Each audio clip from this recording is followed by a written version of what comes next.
2011-2012 men's golf team won the NCAA championship in dramatic fashion against Alabama. As a team, they had 8 wins and were the #1 ranked team in the country. The 2015-2016 golf team, well, they're currently ranked #1 as well. Through 10 tournaments, the team has 5 wins and 6 individual medalist awards. Gavin Hall has claimed 2 of those victories this season, including last Saturday's win at the Maxwell in Oklahoma. And we now welcome in Gavin Hall to the show. We appreciate you swinging by. Yeah, thanks for having me. Well, Gavin, after seeing that side-by-side comparison with the last team on the 40 to bring home the Natty, what's it about this team? Does this team have any sense that maybe they could make a push for that national championship as well? I would say that we're more experienced. I mean, that's just bottom line. We're a little bit older. We were very close last year in Florida NCAAs. And there's just a different sense of confidence that we have this year. We've been in this situation. We've had a lot of wins.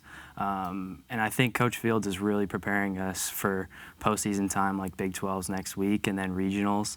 And hopefully we get to Eugene for the finals. Now, aside from the confidence, what would you say has been the key to some of your consistent play as a team?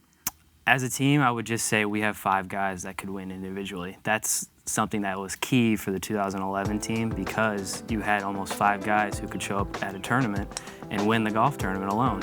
So to have that is a huge confidence boost every time we're teeing it up, and I think it's done a huge amount for our success this spring. We've talked a little bit about your success this spring. How is your play in your junior year different from your previous 2 years? Yeah, you know, I played pretty well the end of my sophomore year. Played well in the postseason time, Big 12s and NCAAs. But I feel like this year I just feel comfortable in Austin. You know, I have a good set of, coaches and academic counselors to get me organized in school and get me organized on the golf course. And playing with Bo and what he's done this year I've definitely fed off that, and to play with him when I'm back here in Austin and a few of the other guys like Scotty, Doug, and Taylor has just been huge for my game and then moving forward into hopefully this summer and senior year. Is there a healthy level of competition amongst you guys, especially knowing that you've got the #1 collegiate golfer in Bo Hostler on this team? Yeah, it's huge. I mean, anything that we're doing, we're competing against each other. I mean, you hear it all the time. We're always playing ping pong. There's even a basketball court at our facility. So we're always competing. We're trying to get better. And to have this group of guys is really special, and it's something, I don't take for granted. How has Coach Fields helped shape your game? He's done a lot for my game. Maturity-wise, I came in here pretty raw. I had the skills to shoot low scores, but I wasn't very consistent. He's really helped me even out my mental approach to golf and also my physical approach, where to take risks, where to be consistent, where to be conservative. He's been huge for me as a role model and like a father figure here too, which has certainly helped me advance in my career at Texas. Where do you think, what aspect of your game has he helped really shape the most? Is it your short game? Is it your long game?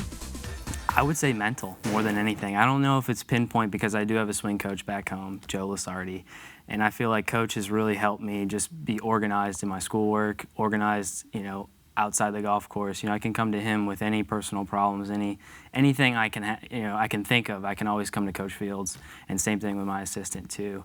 And I think having that option and that flexibility for all of our team to be able to feel comfortable with our coaches and players is a huge advantage for our team.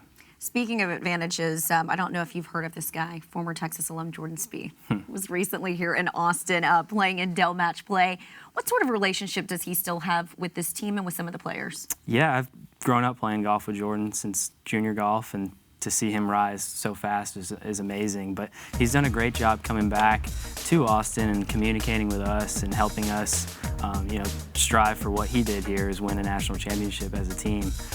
He's been awesome for us. Coach Fields obviously talks to him quite a bit, relays messages to us, and I know Jordan's very positive and he's open for any type of advice he wants to give us. What sort of advice has he given to you about your game? My game,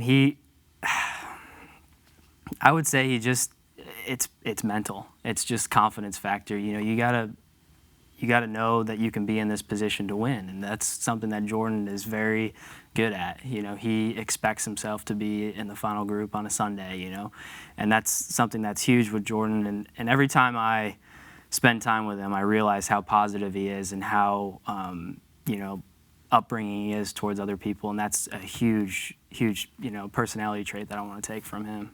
As you guys approach Big 12 championships, which start next week, what's this team's mentality ahead of it?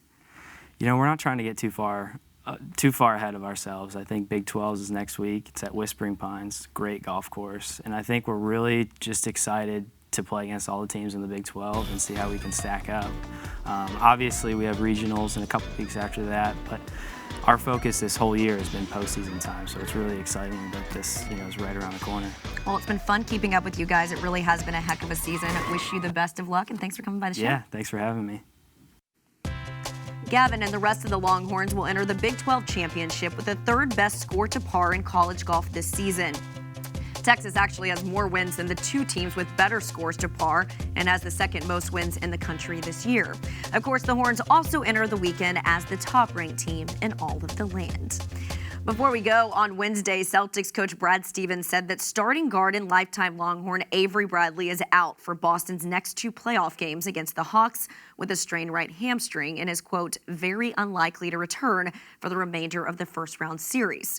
Stevens added that he was still awaiting word from an MRI that Bradley underwent Wednesday. Game 3 is set for Friday in Boston.